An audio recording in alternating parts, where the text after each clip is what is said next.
Okay. I mean, do you want me to toss it to you now? Yeah, I'll get you ready. Okay. Lamb. Let's try it again.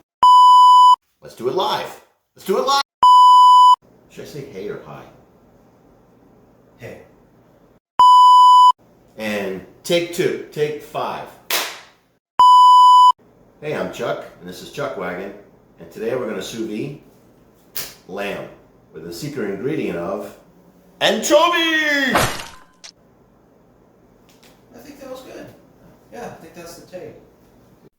I have here an Australian boneless leg of lamb. It came out to be exactly 5 pounds, and I picked it up at Costco. I'm going to cut the package, drain it, and be right back. As you can see, it comes wrapped in netting. That's because the deboning process leaves the cut very uneven. Some parts of the meat are much thicker than others, and it needs to be butterflied a bit further. The goal here is to try and get it as flat as possible, as well as cut out any hard bits of fat and gristle.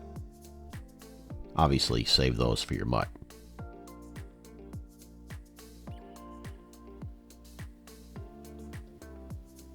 Now this part is optional, but I used a bit of plastic wrap to pound it down and try to make it a bit more even. I ended up with something like this. Now on to the marinade. You're going to need 2 teaspoons of kosher salt and a teaspoon of pepper divided, a minimum of 6 anchovy fillets, a tablespoon of lemon zest, a tablespoon of rosemary chopped, 2 teaspoons of thyme chopped, 4 garlic cloves minced. Now chop the anchovies down fine and use the back of your knife to make it as pasty as you can. Grab a bowl, add 2 tablespoons of olive oil, and the rest of your ingredients except for the salt and pepper.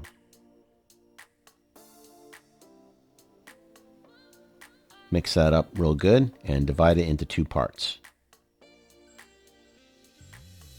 Now take your lamb and try to fold it into one piece as best you can. Take half your marinade mixture and spread it all over, getting it into every nook and cranny. To be honest, I think I could have double the marinade. Then sprinkle half of the salt and pepper.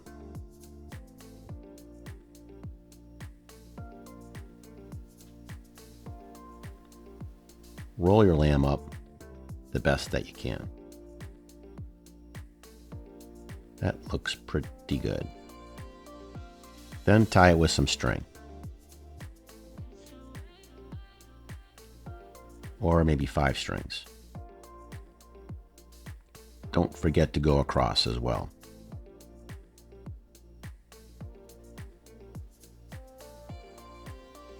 Trim the strings, and then spread the remaining mixture all over the outside of the lamb, as well as the other half of the salt and pepper. Then place the lamb on a wire rack, fat side down, and into the fridge it goes for 24 hours. Now, I did it unwrapped, and it really smelled the fridge up. I do not recommend that. My wife really hated it. Okay, it's been 24 hours, and this is what we have. The exterior looks nice and dry, and hopefully the marinade has done its work overnight. There's not much else to do at this point, but bag it and tag it. If you don't have a vacuum sealer, you can use a 2-gallon freezer bag and push the air out as you lower it into the bath. I love this part. It's so very, very satisfying.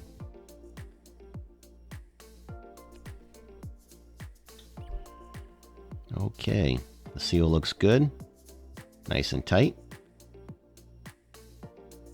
Now off to the bath. And in it goes for at least 4 hours at 130 degrees Fahrenheit. Now you have time to work on whatever sides you would like. One side I make every Easter is from this cookbook, the new Basics from Julee, Rosso, and Sheila, Lukins. It's a Chevre mixture of goat cheese and spinach.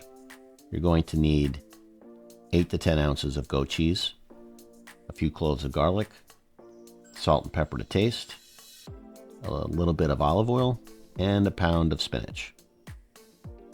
All right, let's get to it. Add 2 tablespoons of olive oil to your pan, and then set that temperature to medium-low. Add your garlic in and saute it until just fragrant. Next, turn the temp down to low and start adding in your spinach in batches. There's actually a lot of great recipes in that cookbook, for Easter especially. The Chevre mixture I'm making now is what they use to stuff their boneless leg of lamb with. They also have a great lime ginger butter compound that you can use with their new American peas and carrots. And no, I'm not getting paid to sell the book. It is 30 years old after all. Just giving props where it's due. Eventually, your spinach will look like this, nice and wilted down. Now it's time to fold in the goat cheese and stir until you get a creamy mixture that looks something like this.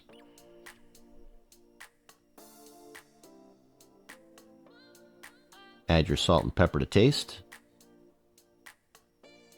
and then you're ready to put it in a bowl, cover it with plastic wrap, and put it in the fridge for at least an hour to set. Meanwhile, 4 hours later, it's time to remove the lamb from its nice warm bath. Place it on a few paper towels and pat it dry. Then cover it with a bit of tin foil to keep it warm. In the meantime, fire up your grill or your broiler or a large skillet. I decided on using coals to keep the smoke out of the kitchen. I do not recommend doing that in crocks, by the way. If you decide to grill for your sear, be sure to wipe your grate down with a bit of vegetable oil.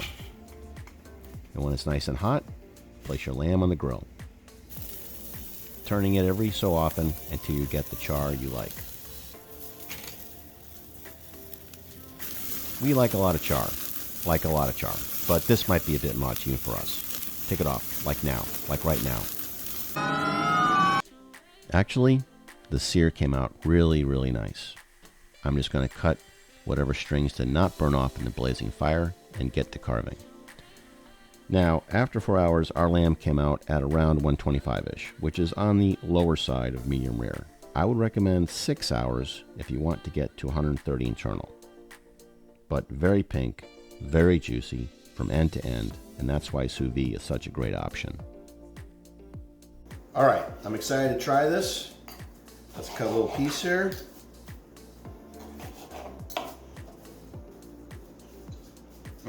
That is good.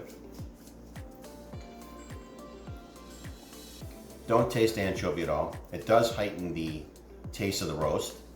Very, very good. Very good. I'm going to try it with a little bit of this goat cheese and spinach mixture.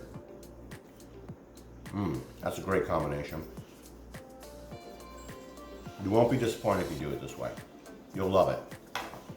Smash that like button or subscribe button. I don't know yet how to do that, but one of those two things.